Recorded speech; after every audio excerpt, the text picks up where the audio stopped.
Voilà, nature et bien-être étant terminé, nous ouvrons la troisième rubrique de cette émission autour de cette table.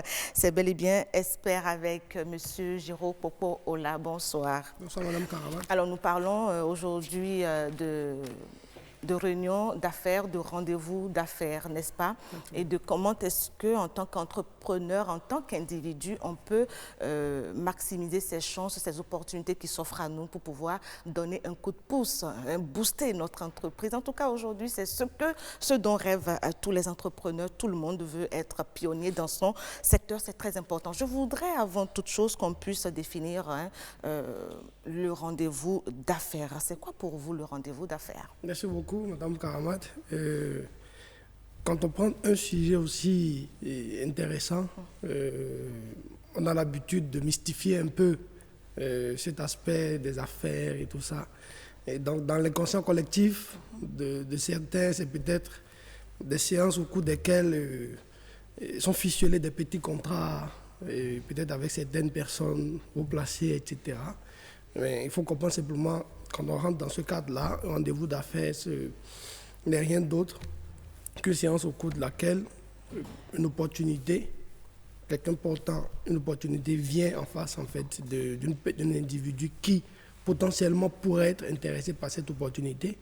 Ils essayent d'échanger pour voir des thèmes sur lesquels ils peuvent s'entendre afin de pouvoir réellement travailler et collaborer ensemble par rapport à cette opportunité. Donc voilà, c'est une opportunité à coup sûr, mais justement qui crée cette opportunité. Voilà, merci beaucoup. Qui la crée. Aujourd'hui, avec l'évolution des entreprises, il faut comprendre essentiellement que le volet des affaires, c'est-à-dire le développement de l'entreprise, est essentiellement basé sur le dynamisme de l'entrepreneur. C'est vrai, essentiellement, mais également sur un certain nombre de collaborateurs sur qui il compte, qui peuvent être à l'intérieur, peut-être un responsable des ventes ou un directeur marketing. Et ça peut être également un consultant peut-être en freelance avec qui l'entreprise travaille et qui décide de devenir, dans le jargon, ce qu'on appelle le business developer, c'est-à-dire quelqu'un qui va permettre à l'entreprise de saisir des opportunités sur le marché.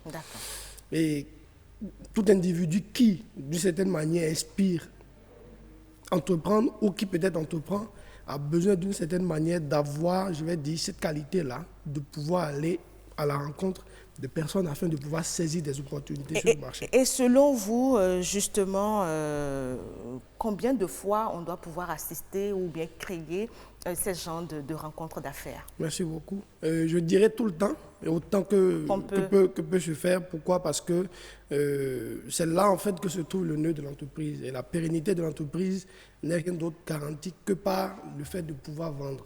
Si l'entreprise ne fait pas des affaires, si l'entreprise ne fait pas des chiffres d'affaires, l'entreprise n'a pas des opportunités de pouvoir s'agrandir. Ce qui cause souvent, après 3 ans, 4 ans, des entreprises qui se ferment, etc., tout simplement parce qu'elles ne réussissent pas à se développer, non seulement au plan local, mais pourquoi pas au plan sous-régional et international. Tout simplement parce que les opportunités sont là, il y en a, mais il n'y a pas, je vais dire, cette coordination entre les équipes, il n'y a pas, je vais dire, ce leadership-là peut-être de l'entrepreneur qui est tel qu'il perçoit les choses et veut vraiment aller à la rencontre des opportunités. Mais non seulement ça, on parle également parfois d'un certain nombre, je vais dire, d'attitudes et techniques en fait. Aujourd'hui, se faire de l'argent dans le monde de l'entrepreneuriat, je ne dirais pas que c'est quelque chose de compliqué. Je ne dirais pas non plus que c'est quelque chose de facile. Donc on peut toucher vraiment la cime. Hein? Voilà, je dirais que tout ça, il s'agit simplement de pouvoir comprendre un ensemble de techniques. Parce que l'un des obstacles en fait, que rencontrent souvent les personnes qui veulent. Et c'est justement à la quête de cette technique-là, on va aborder cet aspect très important. Et vous nous parliez de cette clé essentielle qu'on doit avoir forcément. On peut le savoir. Que ce soit une entreprise à grande taille ou une entreprise naissante, l'une déjà des clés essentielles, c'est de pouvoir rencontrer quand même cette personne-là qu'on pense être une source d'opportunité pour soi-même, c'est vrai, mais par rapport à laquelle on pense également être une opportunité. Donc il faut que le partenariat soit gagnant. Gagnant, naturellement. En fait, on va en revenir parce que là, c'est la troisième ou la quatrième clé. Il est important de pouvoir rentrer en contact avec l'individu. Un jeune entrepreneur aujourd'hui qui démarre son entreprise, qui peut-être vend de la noix de cajou, de l'ananas ou je ne sais pas quoi, et qui pense peut-être qu'il y a une entreprise sur le marché local qui pourraient peut-être bénéficier de conditions favorables concernant par exemple le prix de la matière première que lui il a, un des obstacles qu'il peut rencontrer, tout entrepreneur vous le dira, c'est de pouvoir, je vais dire, rentrer en contact avec cet autre partenaire-là, dont il rêve vraiment, et de pouvoir vraiment ficeler des activités. Pourquoi? Parce que, disons, il est naissant, il ne s'est pas encore fait un nom, il a ses preuves à faire, etc. L'autre, il est peut-être là, ça fait 10 ans, 20 ans. Mais est-ce que l'autre, justement, qui a déjà un nom dans le domaine, acceptera, si on veut parler d'un partenariat gagnant-gagnant, acceptera justement s'allier avec quelqu'un qui n'a pas d'expérience? Justement, c'est tout là, en fait, que se trouve l'astuce et la difficulté. Parce que déjà, rencontrer quelqu'un aujourd'hui, prendre rendez-vous, croyez-moi, c'est pas évident. Pourquoi? Parce que vous appelez une entreprise, par exemple, afin de pouvoir prendre rendez-vous avec un directeur d'entreprise pour échanger de telle ou telle opportunité. Il y a déjà une première barrière qui est le secrétariat et tout ce qu'il y a comme blocage administratif. Et il faut pouvoir forcer. Il faut forcer pour pouvoir vraiment aller au-delà. Et croyez-moi, quand vous prenez, je vais dire, 20 ou 30 personnes qui décident d'aller rencontrer, par exemple, quelqu'un de certain niveau, dans le domaine des affaires, à peine 5 réussissent. Pourquoi? Parce qu'on vous dira non, qui est-ce que vous êtes, est-ce que vous avez pris rendez-vous, envoyer un courrier, etc. On va vous tourner en rond. Ce qui signifie que dans ce cas-là, il y a une astuce que moi je donne souvent. Laquelle? Quand je prends un rendez-vous, c'est juste de pouvoir être influent. Être influent dans le sens où, quand on appelle au niveau du secrétariat, naturellement, on va vous demander qui est-ce que vous êtes, vous vous identifiez et comment est-ce qu'on doit vous annoncer auprès du DG ou du PDG? Voilà, tout bonheur, vous dites simplement que c'est personnel. Parce qu'il va vous demander c'est quoi les raisons. Mais le secrétariat ne fait qu'obéir aux instructions du patron, en fait, c'est cela aussi. Et vous savez, ces instructions du patron, ce n'est pas des lois, c'est des règles. Donc il faut briser les règles. On peut les briser facilement. Il faut briser les règles pour pouvoir aller de l'avant. Parce que si vous voulez rester le garçon cool ou l'homme cool, sage, etc., qui sur les principes, vous n'allez pas pouvoir évoluer. Ou c'est décider simplement. Donc on se met d'accord sur le fait que parfois il y a des barrières, des règles qu'il faut essayer quand même d'estomper pour pouvoir avancer. Voilà, vous décidez pourquoi pas de débarquer dans l'entreprise sans rendez-vous et prétendre avoir déjà eu un rendez-vous. Mais justement, comment est-ce que déjà par un simple appel où vous tombez sur la secrétaire ou le secrétaire particulier pour pouvoir joindre son patron, comment est-ce que vous pouvez arriver à le persuader? Je n'ai pas compris. De pouvoir vous donner rendez-vous. Oui, comment est-ce qu'on le décroche ce rendez-vous? Tout est déjà dans l'art d'avoir confiance en soi-même. Tout est dans l'art d'être convaincu qu'on a quelque chose à apporter.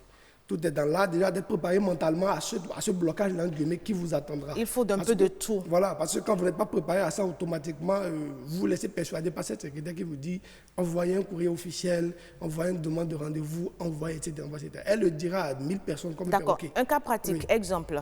Moi, Karamat, je veux décrocher ou je veux rencontrer le patron d'une grosse société qui fabrique du parfum. Je prends juste un exemple comme ça parce que j'ai aussi à l'idée de pouvoir créer ma propre parfumerie et tout ça. J'appelle la secrétaire, qu'est-ce que je fais? Voilà. Je la charme, c'est ça, dans ma voix, ou qu'est-ce que je fais pour... Déjà au début, comme je l'ai dit, il faut être sûr de soi-même. Je suis sûre de moi. Vous lui parlez, vous vous présentez déjà en tant qu'individu. Voilà comment je m'appelle. Et je voudrais qu'on me passe le directeur de l'entreprise. Simplement comme ça. Il vous dira, et ça va s'ouvrir. Ok, j'annonce qui? C'est naturel, elle va vous demander c'est qui. Voilà, c'est Karamat. Et dans ma voix, il va falloir, c'est personnel. Tout simplement. C'est tout. C'est personnel. Oui, c'est personnel. Parce que je n'ai pas décliné qui je suis réellement. Pourquoi? Elle ne sait pas quel genre de lien j'ai avec son patron. Exactement. Ce qui fait qu'en réalité, ma certitude l'a fait douter. Elle se dit, mais ça peut être quand même un proche du patron. Il ne faudrait pas que derrière j'ai... On va avancer, M. Géraud Popola, parce qu'on a annoncé cette clé rapidement. Voilà. Là, je crois que nous en sommes à la deuxième ou à la troisième. Le deuxième aspect, déjà, lorsque le rendez-vous est fait, il faut toujours faire de son mieux pour que le moment soit le meilleur.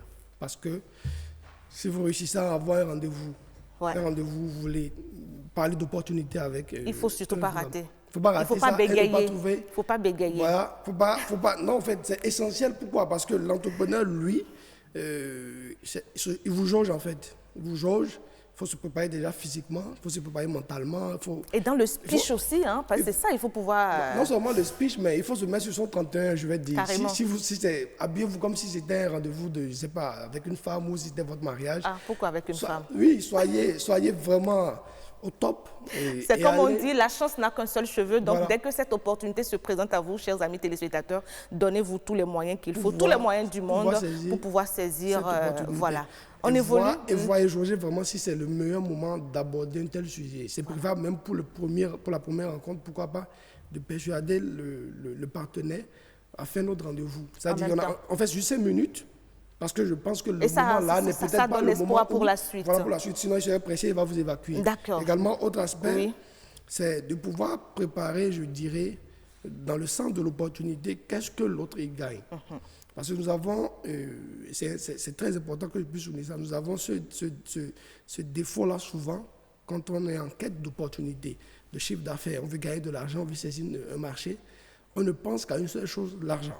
Ah, c'est important. Voilà, c'est l'argent qui ouvre toutes les Oui, portes, Géraud, Popola. Oui, mais ce qu'on va faire, le défi, rapidement, c'est 15 secondes. Quand on ne fait que penser à l'argent et que c'est la seule chose qui vous intéresse, vous passez à côté tout simplement parce que l'autre... Et il faut penser à quoi? Voilà, il faut penser à ce que l'autre y gagne. Merci beaucoup. Et c'est sur ces propos-là que nous allons mettre un point final à cette rubrique aujourd'hui. On n'a pas eu le temps qu'il faut pour aller à ces 7 clés essentielles pour les rendez-vous d'affaires. On va y revenir certainement mercredi prochain.